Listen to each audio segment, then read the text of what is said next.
Could you hear me? Yeah, I apologize because I lost my voice. Just got back from Beijing hours ago, and very honored to moderate this panel. Congratulations for Regina, and yep, for organizing this wonderful conference. And wonderful to see so many good friends in the audience. We assemble really a group of scholars and the practitioners represent different regions, important regions, and the major powers. They are also among the most articulate voices in today's world, and also independent voices, no matter where they come from. So for the sake that we only have the 15 minutes, I also want to leave 10 minutes for Q&A. I will not introduce them because their bios in the program. And also will not have the opening remark, just immediate to the question, to general questions.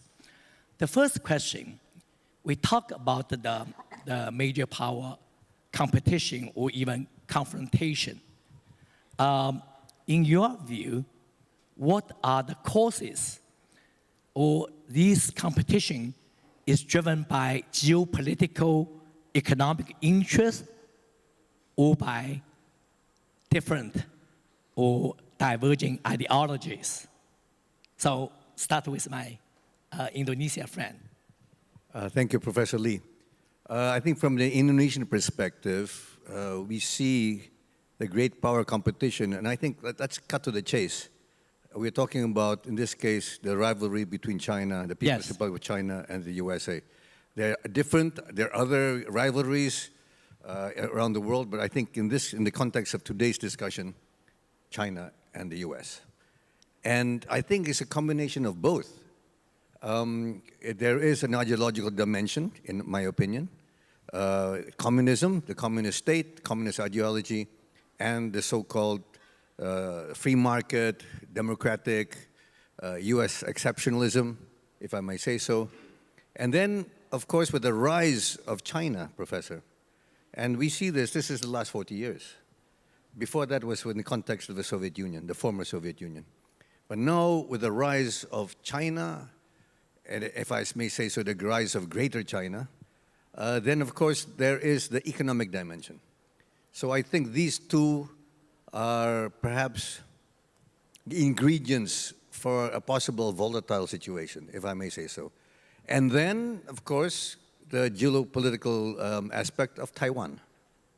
The fact that Taiwan is an ally, if I may say, of the United States. There's a security alliance, there's a security dimension, and of course, China's claim, the claim of the People's Republic of China over sovereignty over Taiwan. So these dimensions are actually the cause of this combination of ideological, different states, different visions of how society should be governed, China, the United States, and then the geopolitical aspect, and then you add Taiwan to it.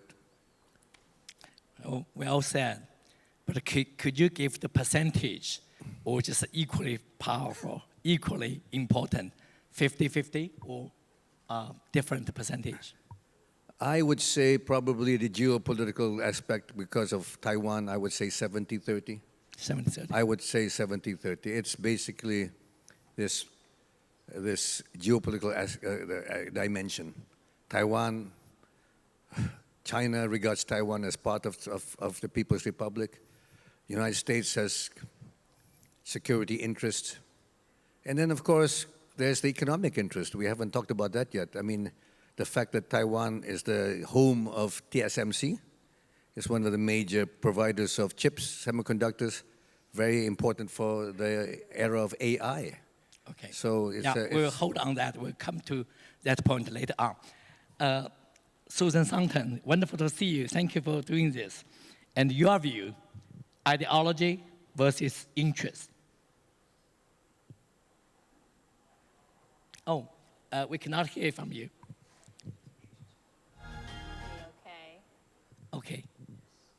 Yes. Yes. So I think, this question is a really interesting one. I mean, if we think about the U.S.-China relationship, we had President Barack Obama in 2016 or end of 2015 had a national security strategy that still saw China as a potential cooperative, partner in a number of ventures. And only in the 2017 national security strategy of President Donald Trump was China named as a strategic competitor. And so I think when we talk about what are the causes, most of the things in the U.S.-China relationship, frankly, haven't changed. I mean, the ideological differences have been there for the last 45 years of our relationship. Differences in governance and differences in emphasis on governance. Differing geopolitical interests have been there. Certainly, the issue of Taiwan has been an issue between the U.S. and China from the very beginning. And so for me, what I really see is a kind of a difference in maybe psychological factors, if you will. And I think this is what Graham Allison gets at with his Thucydides trap. It's this issue of all of a sudden perceiving that your rival is nipping at your heels. It's that sudden kind of perception and fear of what might happen if they catch up to you. And so I think for the United States, that is a really huge explanatory factor. And then I think the other one that we're going to talk about in a minute maybe has to do with domestic politics, leadership, and other factors. But I do think obviously there are differences in interest between China and the United States. Maybe the economic competition dimension is the one that's changed the most in the very recent period. So maybe I would point to that more than Taiwan and some of these other factors that have been there all along. But I really think it has a lot to do with domestic factors and political psychology. Well, you use the term political psychology. It's probably, you also mentioned the Thucydides trap. You and I, neither of us buy the argument that the major powers, the dominant power, rising power, have to end up with a war. I think we don't buy that. But at the same time, we agree with Thucydides when he said that the three factors shape the state-to-state relation, whether it be small island city-state or whether it be major powers. It's greed, honor, and fear. Probably fear is the factor, it's the most important one, refer to what he said, the psychological things. I remember when I came to the United States, almost 40 years ago, China's ideology is very, very aggressive, want to defeat the Western ideology. But now, if you ask Chinese leaders, they never said we wanted to replace or challenge the American system, right? They talk about the probably coexistence, although they think the Chinese system probably is better, but it's not on the ideological front. So again, this is my bias. So I want to listen to more for other panelists. Our European friend, what do you think about what's the cause for the major power relation, in this case, China-US competition? Yes, thank you very much. I'm Belgian, which is not a major power, I don't recognize, but I'm speaking here, I think, on behalf of the European Union, which pretends to be a rather important power as such in today's world. Your question, obviously the answer to your question is certainly that the rivalry is economic and not ideological. I think it's a competition because the resources of the earth are limited, and China grew so fast that the rest of the world had to adapt to it. So this is totally logical. But I don't like those who believe, and in the United States there are probably too many, that we are going necessarily to a world in which there will be again two superpowers, and the rest not counting too much on the rest trying to align on one of the two. I think today's world is not like that. Today's world is multipolar. You have the United States. Okay, we share a lot of values with the United States, which is very important. But Europe has its independent policy, and we certainly do not follow some in the United States on their policy towards China. We want to engage China. We have a lot of good reasons to do it in conformity with all European interest. And also there is the rest of the world, the emerging countries. India has as many inhabitants as China and other countries. Japan at one time was a major problem. So all these countries want to have their part in the debate. It is not easy, obviously, because there is this polarization coming also from the government, which is different in the different countries. And in Europe, we are very much attached to our system of governance. But this is not the reason for a pure polarization, one against the other. Good, very good. And my Chinese friend, Professor Yang. Yeah, thank you. Before I answer your question, I want to make some explanations. In Chinese, we say 大国, and in English, people here or in other countries would like to say great power or major power.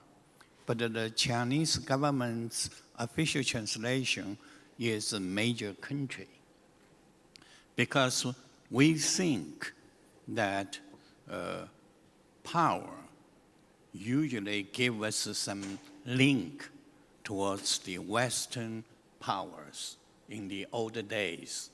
And we would rather use more neutral term, major country. Secondly, I think major countries in the world today are more than two, more than China, United States. If you ask some Americans or others, they would say two, China, United States. If you ask the Russia, they would tell you three. And if you ask the Europeans, they will tell you four. And when you ask the Indians, they will tell you five. And how many for the Chinese? I would say about N. Mostly that's those within the G20. And I heard just now, Ambassador said that emerging powers. So for China, India, and Indonesia are major countries as well. So as the causes, I think the causes are always there, so they are compounded. Sometimes geopolitical, sometimes ideology, and sometimes economic one. But for specifically speaking, the causes for China-US rivalry now, I think that's interest. The US anxiety over its losing position as a hegemony power. And it thinks that China is the only country that has both intention and capability to replace the United States, which the Chinese government does not agree with. Thank you. Well, Professor Yang, I buy your argument that major countries, but when Chinese leaders talk about major power relations, largely refer to US-China relations over the years. They don't talk about the China-Russia relation or China-Japan, China-India relations. When we talk about 3 points of major power relations, that's largely referred to US. You think I'm wrong? With all my due respect to the moderator, I have to say no. Okay. Because I have the documents and the major speeches. The most authoritative one is Chinese Communist Party's National Congress. And in the National Congress working report, it is very clear to put the general characterization of China's principles and goals for major country relations. It asks for or works for a basically balanced and a stable one. And then the lines followed by China-Russia relation, China-US relation, China-European relations, and in respective joint meetings, and China talk about India, Indonesia as a major country too. So I think this is the basic line. But people are mostly focusing on the hot topics. And that's China-US relations. Yeah. Thank you. Well, I understand that, this refers to how we see the world, whether it's a multipolar world or bipolar world. It's very, very important, the clarification. Originally, I want to ask about which factor carries more weight, but since you already answered, this is in terms of individual leaders versus structure problems or structural reasons in terms of geopolitics that Susan and many of you already mentioned. So my next question to Susan, we all know the importance of structure factors, the country's position or status in the international geopolitical landscape. That explains some of the concern or what you and I talk about fear. But how important individual leaders, particularly we are entering the political season in the US, could you explain to our audience what's the difference between Trump and Biden, the second term? Please, Susan. Well, thank you, Cheng. I know that's the question that's been on the top of minds of many foreign colleagues that I've been speaking with in the last few months. And it's also on the top of minds of all the Americans I speak with recently.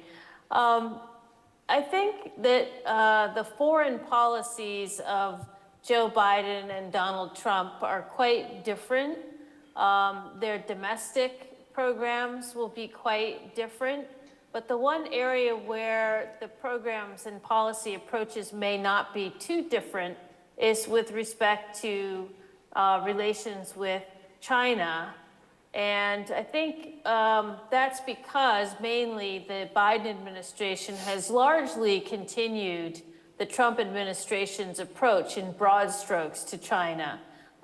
The emphasis on competition, the emphasis certainly, as Ambassador Ruyt mentioned, on economic competition in particular, and on basically the attitude that we have given up on trying to work with China on sort of rules-based implementation of the international trading system, and have now decided that China is not going to make a conversion to abiding by the sort of what the US calls the rules-based international order in global trade, and that now we have to put up sort of walls and barriers. So those kinds of prescriptions are going to be very common to both the Biden and Trump administrations. I mean, I think there may be differences in terms of their style of approach in foreign policy in general, but specific to China as well. Of course, the Biden administration is still very intent on managing the relationship and having it be stabilized and predictable, toning down the rhetoric, et cetera. I think we don't know what we'll see from a Trump administration, but that could be different. And I think the real key questions that I have about a possible second Trump administration would be with respect to, how Trump would approach allies in Asia and the U.S. sort of security position and posture in Asia, and also the question of Taiwan and how that would be managed. So I think it would be a bit potential for more instability under a Trump administration for sure with respect to China. Very, very clear, Susan. Thank you. Professor Yang, I understand Chinese official position is not to interfere American domestic politics. So I'm sure that you will follow that line. But no, I'm talking about Professor Yang. What's your comment? I think that all other countries in Europe, in ASEAN, East Asia, study Donald Trump. So what it look like? I think it will be inconceivable Chinese do not pay attention. What's your calculation? Not necessarily represent China. We see China does not interfere with U.S. domestic election. This does not say that the Chinese do not pay attention to that. And we firmly believe that it's the Americans who decide who will be the next president of the United States. And we now have both the experiences with Biden and Trump. So we could compare. And many of my colleagues would suggest we must prepare for the challenges rather than guessing who will be the next president of the United States.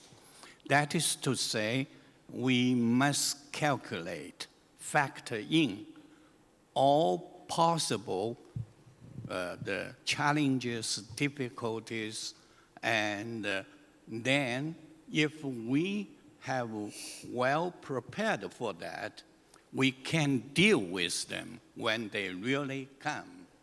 So another point I want to point out is that the Joe Biden administration has been dealt with the Chinese already for 3 years.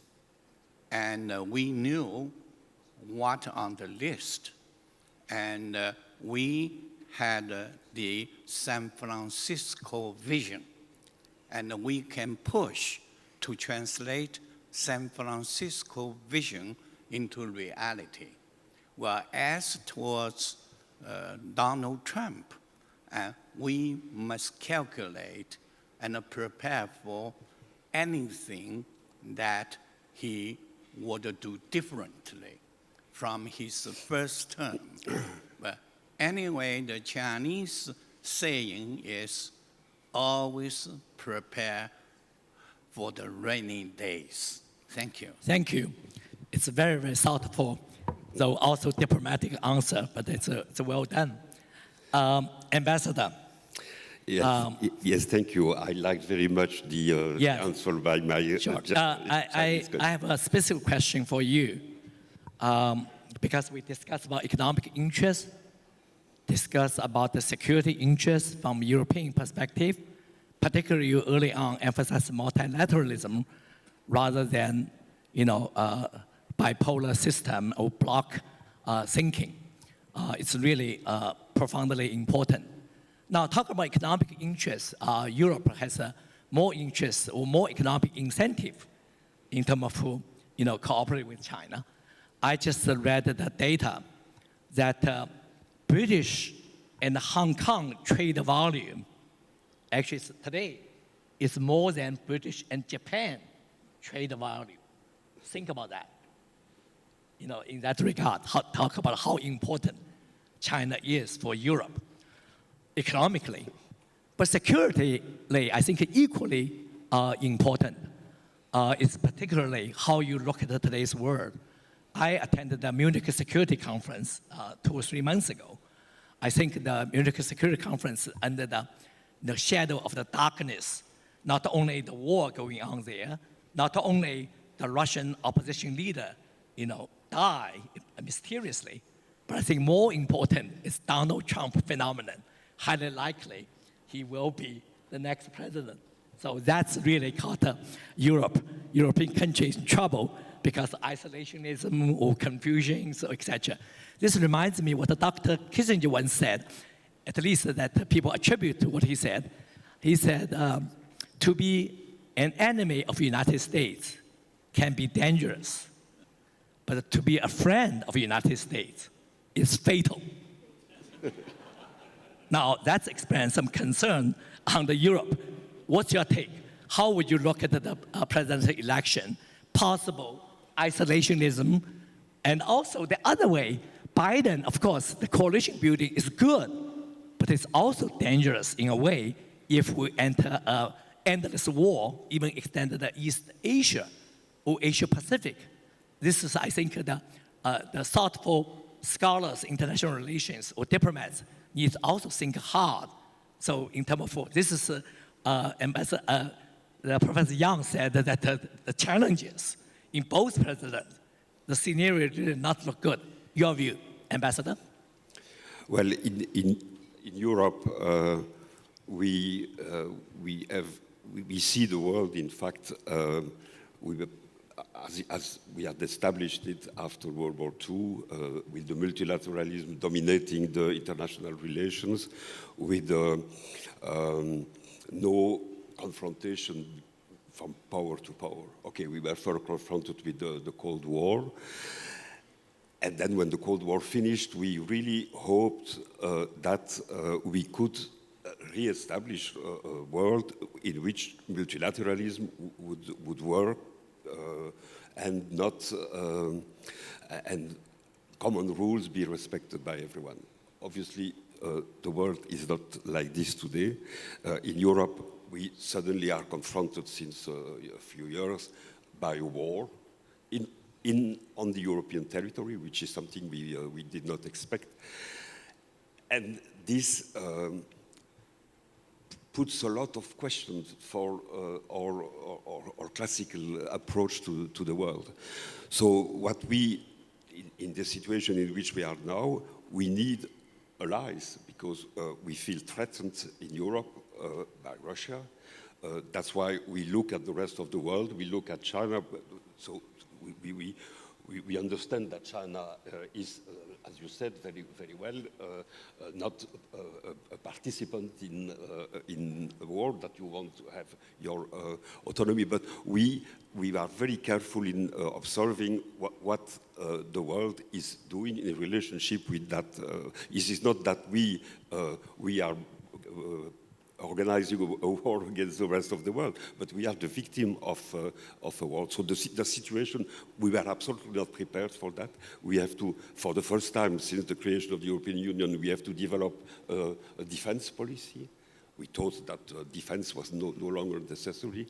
We had organized the world with the European Union as precisely a force of peace, but we are in this new situation. So our economic problems with China, we can deal with them. I think some of them are very provisional. There is overcapacities on certain products, but we can deal with that. What is more difficult for us is to live in a world in which powers fight each other. Okay. Thank you so much for the European perspective. Now come to my Indonesia friend. A lot of people said China's neighboring countries, particularly ASEAN countries, can benefit from the US-China competition or even rivalry. Do you agree with that assessment? I understand ASEAN country is not a monolithic entity. With 10 or 11 countries, there are different views, different positions. So my first question is, do you agree that it can benefit that to a certain extent? To what extent it can benefit that competition? Secondly, do you have any advice to U.S. policy, U.S. new president after November, how to show respect to ASEAN countries' interests and concerns? Twofold question. Yes, so the answer to your question, the first question is yes. ASEAN, I think the data shows a lot of the companies are moving out or planning to move out of China, trying to relocate to Southeast Asia, to Vietnam, looking at Indonesia, frankly, also to Malaysia and to Thailand. There's one data, one interesting data is that the Japanese government has actually is providing subsidies for Japanese companies to relocate out of China. And I was told just a few days ago, 1,700 Japanese companies have applied for those subsidies. What does it show? What does it tell you? 1,700 Japanese companies want to move out of China. Just came, I was told. And I was told, as an Indonesian, that Indonesia may be a beneficiary of this. Many of these companies want to really, they're looking at Cambodia, looking at Vietnam, looking at Thailand, looking at Indonesia. So the answer is yes. It's actually beneficial to Southeast Asia. Okay. Now, that being said, ASEAN is not monolithic, as you said. I just want to point out that several Southeast Asian countries actually have defense treaties with the United States. The Philippines, you know, there are 9 American bases now being located in the Philippines. I also want to point out that Thailand was a member of SEATO. Some of you, much younger than myself, may remember or may not remember there was a SEATO, Southeast Asia Treaty Organization. It was the NATO of Southeast Asia. It was aimed at containing communist China, right? So that's Thailand. Now, we have the 5-power defense agreement. That's Australia, New Zealand, United Kingdom, Malaysia, and Singapore. Okay, so Indonesia is, I think, the only country in Southeast Asia with a completely neutral, we've been neutral, non-aligned. It's a euphemism for neutrality since the founding of our republic 79 years ago. And we have no security agreements with any country, no security or mutual defense treaties. So we are not monolithic, but we see the benefits and we are beneficiaries of this policy.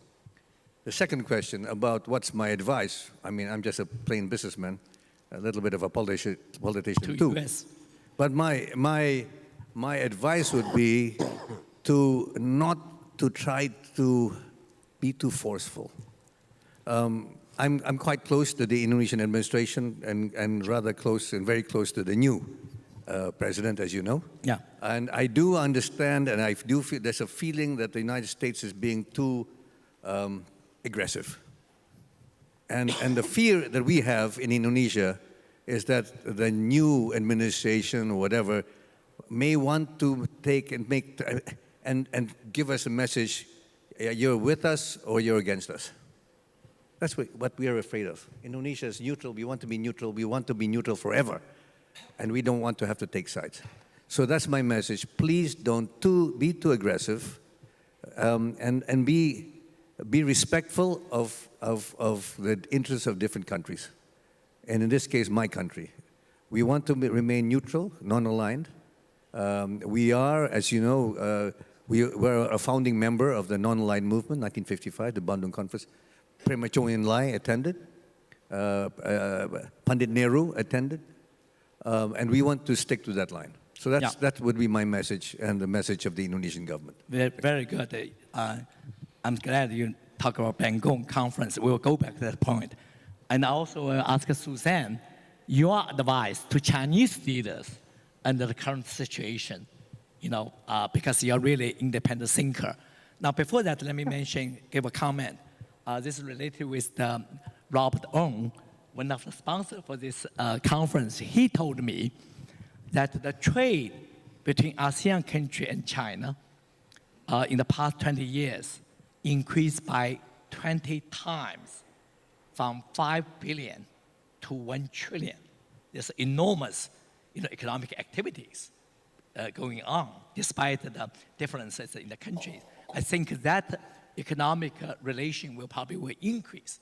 Now, Susan, your advice to Chinese leaders, because China sometimes take it for granted or has a different kind of way of thinking, your advice will be very, very helpful for them and for our audience.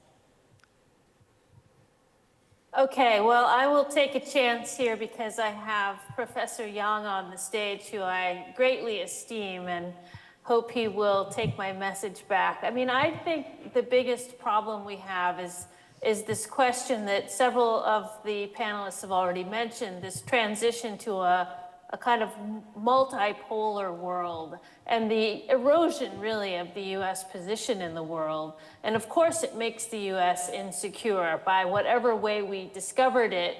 If we've only discovered it in the last few years, it still nevertheless makes the US insecure. I don't think the world wants to have or thinks probably that it's a beneficial thing to have a US that's insecure. So I would say that it would be helpful if the Chinese could think about this problem of transition, which they thought about, I think, very much earlier in this century, and how to ease the transition of the US from a unipolar to a multipolar world, rather than contesting that transition at every stage. I think there's a lot that China and that other countries could do to help kind of make the US more secure. And as pertains to the current moment, I think the economic space is the one that is really the issue for US administrations and for other countries as well, concerns about their ability to have a competitive manufacturing base that produces products in the face of a gigantic juggernaut of manufacturing in China that people are worried will overtake and overwhelm other economies. So I think for me, that's kind of the space that would be the most productive to see some progress in, and that could help ease this transition and also these kinds of concerns and insecurities on the part of the US establishment. Thank you, Suzanne, for that very subtle and diplomatic, but very profoundly important message. And we will go back to EV situation, how Europe look at that, with this overcapacity, etc. But before that, I will go to Professor Yang. This is the 70th anniversary of the peaceful coexistence. Is the principle of peaceful existence still relevant in today's world? Thank you. As you pointed out, this year marks the 70th anniversary of the 5 principles of peaceful coexistence, sponsored by China, India, China, Burma. And number 2, China thinks that peaceful coexistence should be one of the main principles to govern the relations between China and other countries, and it is still relevant.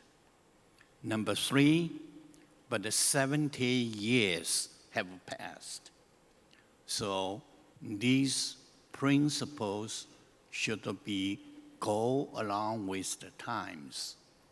So the essence should be there, but the re-understanding and the re-practicing of peaceful coexistence should be some changes.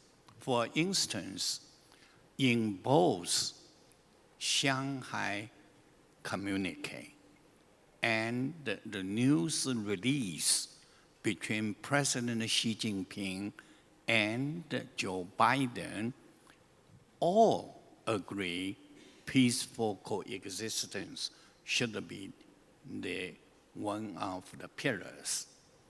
But how about we move forward from peaceful coexistence to peaceful cooperation.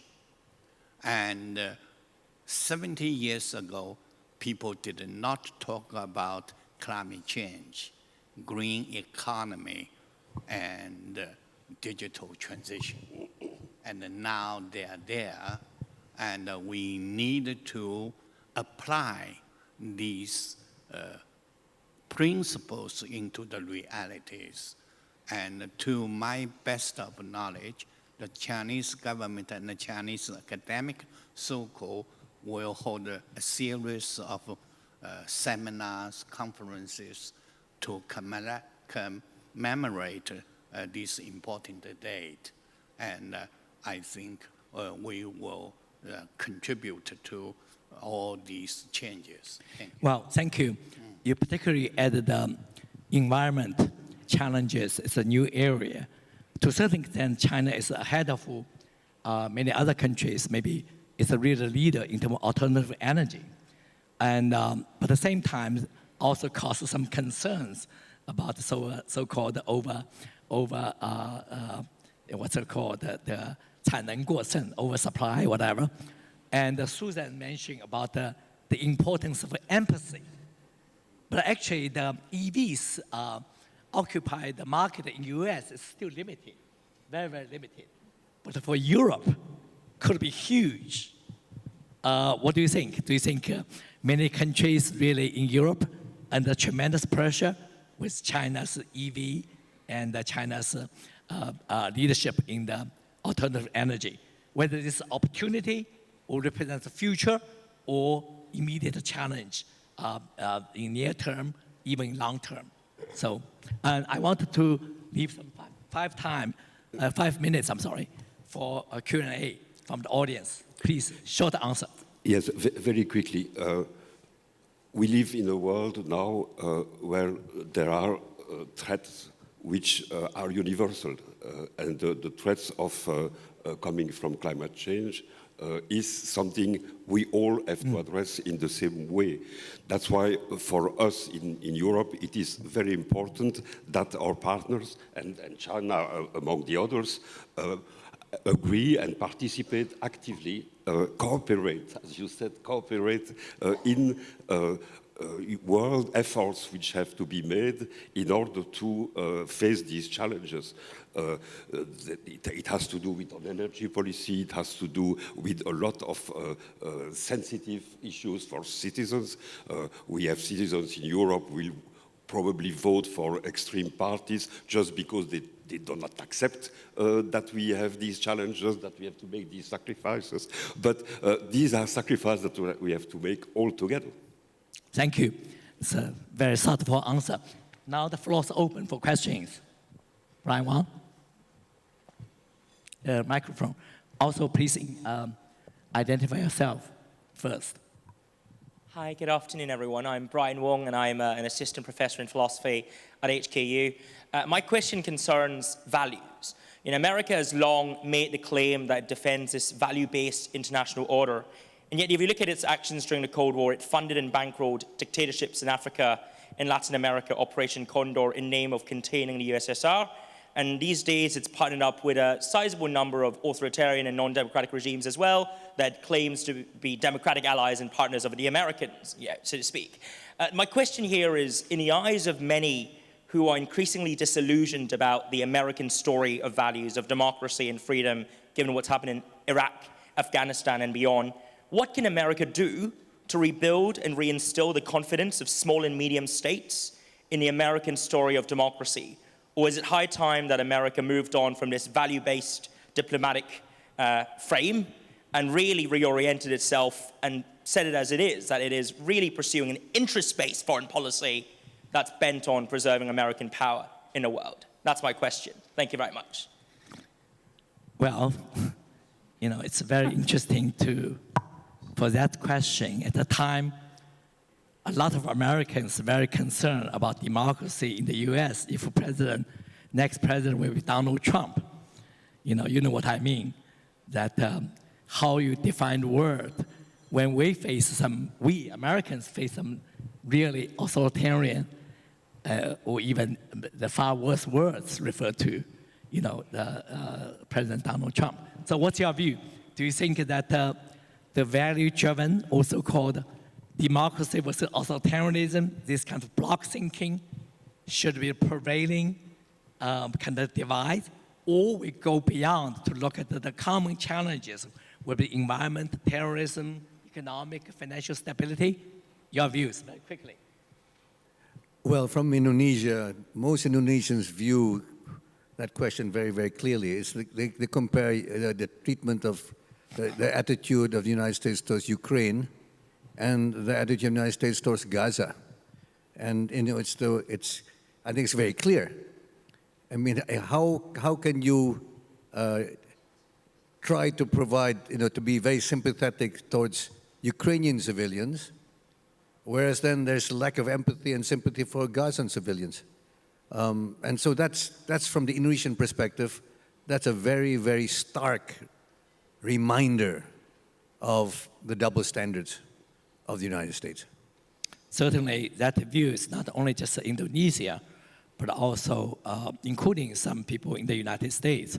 So it's a very, very difficult moment when you talk about value base and kind of for diplomacy and etc.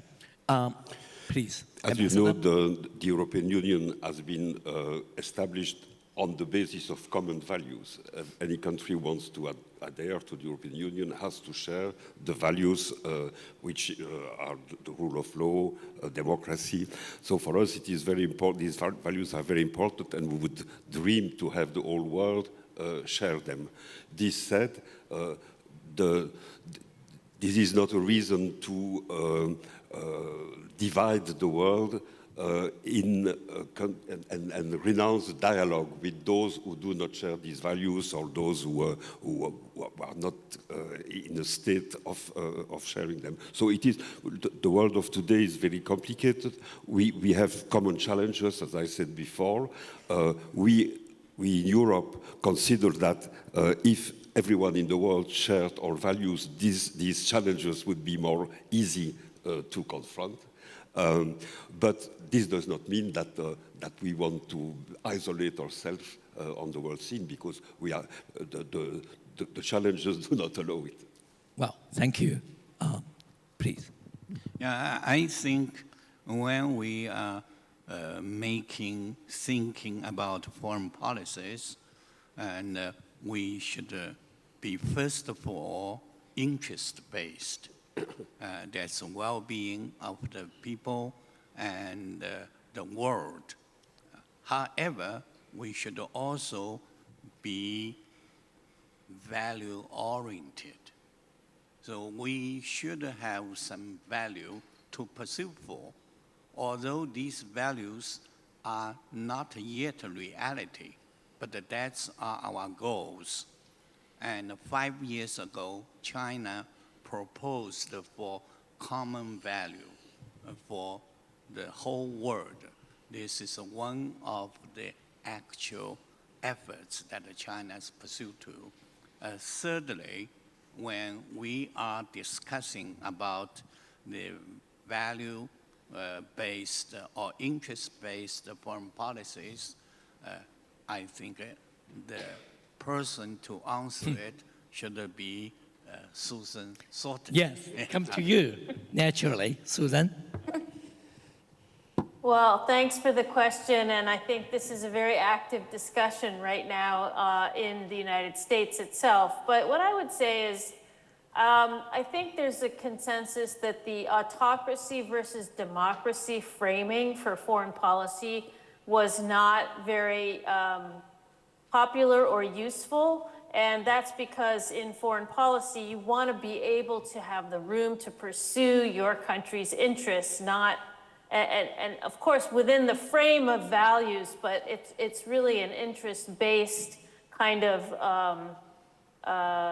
pursuit. So I think what we see in democracy is that it is a value system and it's a process. I mean, I think US governments always talk about how America is not a perfect democracy, but that we aspire to be one. And the real difference is sort of the story that America can tell about itself, the example it portrays to the world of opportunity and equality and sort of openness. And I think those are the kinds of things that are an ingrained part of US foreign policy, and whether we have interests or not, we will have to try to frame them around those sort of bedrock values that speak so much to the national identity of the US. I think there are many people in the US that think that the US has not been sort of demonstrating its own unique example in recent years in the way that it needs to be, and that's part of the problem. I think that also comes from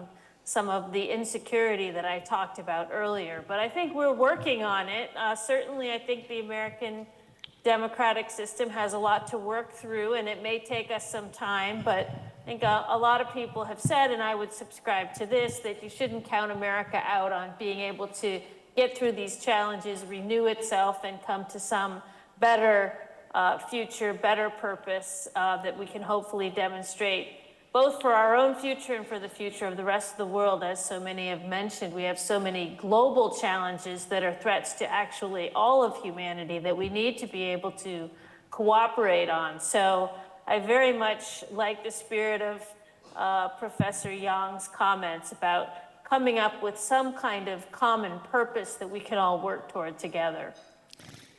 Well, so well said. I think we come to the end of the program. I apologize for not giving audience the chance to raise more questions.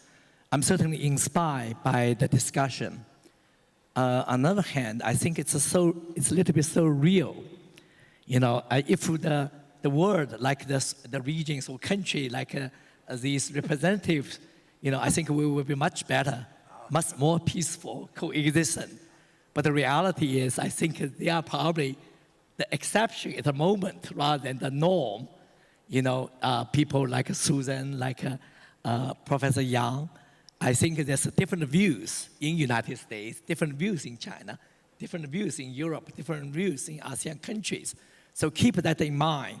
But I think this discussion at least give us some hope. We should have empathy, we should have mutual respect, we should not forget the importance of values.